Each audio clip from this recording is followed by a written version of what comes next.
everyone, this is Vishali. I really welcome all of you on my YouTube channel. And here we have this side Jyoti Beniwal. So guys, आज का जो ये video है वो specially हम fundamental of nursing के लिए लेकर आए हैं।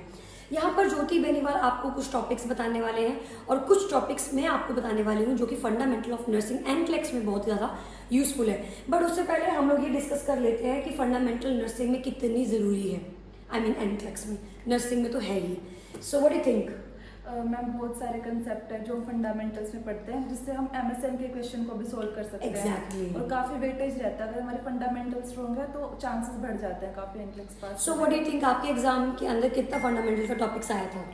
मैम जैसे प्रियोरिटी एंड डेलीगेशन का जो कंसेप्ट है फंडामेंटल्स का, तो उसके ऊपर क्वेश्चन आते थे एमएसएन से रिलेटेड भी। तो 4 डिजीज उन्होंने दे रखी है, तो हमारी क्या प्रियोरिटी, हम किस असेस करेंगे, ये सब। और मेरे एग्जाम के अंदर फंडामेंटल जो आया था वो it was related to catheterization. जो प्रोसीजर्स होते हैं वो भी फंडामेंटल का ही पार्ट होते हैं। तो आज हम आपको वही समझाने वाले हैं कि कौन ऐसे ऐसे टॉपिक है जो कि फंडामेंटल में होते हैं बट हमें समझ नहीं आता कि हमें लगता है शायद मेडिकल सर्जिकल के हैं, शायद ये किसी और पार्ट के हैं। तो वही क्लैरिटी हम आपको देने वाले हैं। So you start first with the topics and then after I will discuss.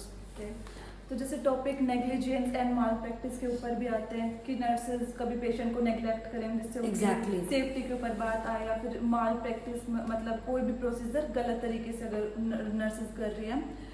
सो उसके बाद आता है प्रायोरिटी डेलीगेशन, रिस्ट्रेन से भी क्वेश्चन आते हैं।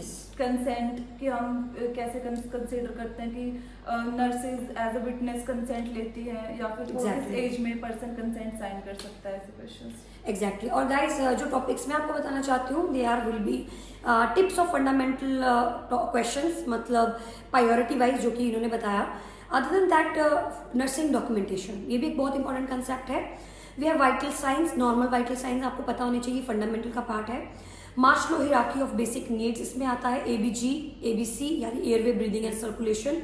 नर्सिंग एथिक्स और लॉज, जो एथिक्स हैं, जो कल्चर डाइवर्सिटीज होती है, क्योंकि हमारी कंट्री के अलग एथिक्स है, कल्चर डाइवर्सिटी अलग है, तो उधर क्या माना जाता है, वो वाले topics. And then delegation and scope of practice, जो कि इन्होंने बता दिया already. Oxygen delivery system, oxygen कितना देना है, क्या करना है, 2 लीटर्स किसको देना है, कुछ बेसिक्स होते हैं। देन कोलॉइड्स एंड क्रिस्टोलॉइड यानी फ्लूइड एंड इलेक्ट्रोलाइट चैप्टर, ये भी हमारे फंडामेंटल का ही टाइप आ जाता है। IV therapies, hypovolaemia and parenteral administration, integumentary skin का जो सिस्टम है वो भी कहीं ना कहीं कुछ टॉपिक्स फंडामेंटल के हैं। और प्रेशर इंजरी भी आपका फंडामेंटल में आता है। Now what do you think, what else we have? बस मैम पेशेंट की safety, yes exactly, pre operative and post operative safety के क्वेश्चंस। और आपके एक और मुझे पॉइंट याद आ रहा है, that is your positionings, your semi Fowler, follow, जो भी पोजिशंस होती हैं वो भी सारे आपके फंडामेंटल के टाइप्स हैं। और अगेन गाइस, जितने भी प्रोसीजर्स हैं, चाहे वो ET ट्यूब है यानी इंटूबेट करना, या फिर कार्डियक कैथेटराइजेशन करना, या फिर लेप्रोस्कोपी, लंबर पंक्चर, ये जितने भी प्रोसीजर्स होते हैं जिन्हें हम गायनी में भी पढ़ लेते हैं, फार्मा में भी पढ़ लेते हैं, तो ये सारी चीज़ें जो है वो आपके फंडामेंटल के टाइप्स में आता है। And what else we should tell them? Diets भी आती है मैम, न्यूट्रिशन, हम लोग उसको न्यूट्रिशन में कवर करते हैं बट वो भी एक फंडामेंटल का ही पार्ट है कि बीइंग अ बेसिक नर्स आपको क्या क्या पता होना चाहिए। सो गाइज वो भी इंपॉर्टेंट टॉपिक है। एंड आई थिंक मुझे अभी भी याद है, हमारे एक स्टूडेंट थे एंड शी सेड दैट कि मैडम सब में बहुत अच्छा स्कोर आया है लेकिन एक जो फंडामेंटल का बेसिक उसमें 1 नंबर कम आया है। So this plays a very very important role. तो मेडिकल सर्जिकल, साइकेट्री, आपका गायनी, ये सब तो इंपॉर्टेंट सब्जेक्ट्स हैं ही हैं बट फंडामेंटल को भी हम हल्के में नहीं ले सकते हैं। And one more thing guys, जो लोग भी गवर्नमेंट जॉब कर रहे हैं या फिर प्राइवेट जॉब कर रहे हैं उनके अंदर ये फंडामेंटल ऑलरेडी होता है। सो अगर वो नहीं भी पढ़ते हैं तब भी उन्हें पता कि बीइंग अ नर्स मुझे इधर क्या करना है। लेकिन जिन्होंने काम नहीं किया है उन्हें इन टॉपिक्स की वैल्यू समझ में आनी जरूरी है। Any experience of fundamental question in your exam? Any question you remember? Patient safety पे, और कि हम पहले किसको असेस करेंगे, प्रायोरिटी किसको देंगे। हाँ, तो क्रिटिकल थिंकिंग के क्वेश्चन थे जो कि एज ए नर्स सबको होते हैं बट फ्रेशर्स को इतना होता नहीं है, तो उनको काफी अच्छे से पढ़ना। और मुझे जो क्वेश्चन याद है वो यही था कि गायनी की एक नर्स है और आपको पेशेंट अलॉट करना है, और गायनी की नर्स जो है उसको अलॉट करना है and you are a senior cardiac nurse and because of patient shortage, ये क्या है, I was like, because I was not aware of these much delegation and all, but हम इतना काम कर चुके, कहीं ना कहीं एक्सपीरियंस था। वो क्वेश्चन मुझे देख के लगा कि यार क्यों पूछा इन्होंने कि एक कार्डियक नर्स है और एक गायनी की जो नर्स असाइन की है आपके डिपार्टमेंट में because of shortage, now you need to give the patient to that gynae nurse. आप कौन सा पेशेंट देंगे?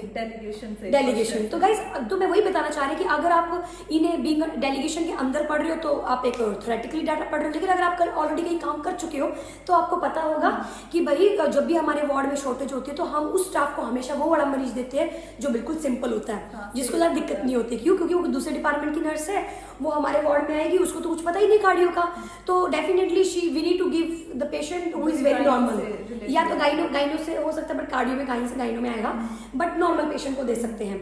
तो इस तरीके के जो क्वेश्चंस होते हैं वो आपके डेलीगेशन और प्रायोरिटी में ही आते हैं। तो ये सब सेंस, सिविक सेंस तो नहीं बोल सकते हम, लेकिन ये सेंस जो है वो डेलीगेशन ही आपको टीच करता है, आपको सिखाता है कि क्या प्रायोरिटी सेट करनी है। Any other question you remember?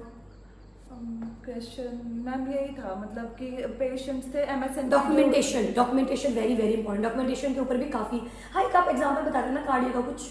Cardio का मैम ऐसे था कि जो MSN से रिलेटेड डिजीज हैं, 4-5 डिजीज हैं, तो उनमें हम किसको प्रायोरिटी देंगे? जैसे हार्ट फेलियर है, वो कोरोनिक है, और heart attack is acute condition. तो जो सडन चीज है हम उसको पेशेंट को प्रायोरिटी सडन वाले को देते हैं। एग्जैक्टली वही हमें लगता है कि ये शायद मेडिकल सर्जिकल के, but they are fundamentals question जो आप डाटा को अच्छे से पढ़ोगे तब भी समझ में आ जाते हैं, नहीं तो आप अलग से भी डेलीगेशन पढ़ोगे तब भी आपको समझ में आ जाएगा। सो गाइज आई होप आप जब भी अपना एनक्लेक्स प्रिपेयर करो या फिर जब भी आप तैयारी करें तो आप फंडामेंटल को हल्के में ना लें, और जो टॉपिक्स हमने आपको बताए हैं वो टॉपिक्स को आप ज़रूर नज़र मारें और ज़रूर उनको पढ़ें, सो दैट कि आपको एग्जाम में ये ना लगे अरे ये क्वेश्चन क्यों आया है या ये क्वेश्चन का क्या मतलब है इधर, तो आपको थोड़ा इजी लगे। एंड आई थिंक एप्लीकेशंस में अलग से नर्सिंग फंडामेंटल के पूरे क्वेश्चंस होते हैं और आप उन्हें सॉल्व कर सकते हो। So just to make sure कि आपके अंदर ये स्किल्स आ जाएं। So never ever forget to solve fundamental question, always solve fundamental questions in any का एप्लीकेशन, जो फ्री है, चार्जेबल है, डिपेंडिंग मैटर नहीं करता है, आप उनको जरूर सॉल्व करें क्योंकि आप बहुत एग्जाम में क्वेश्चंस फंडामेंटल के देखोगे।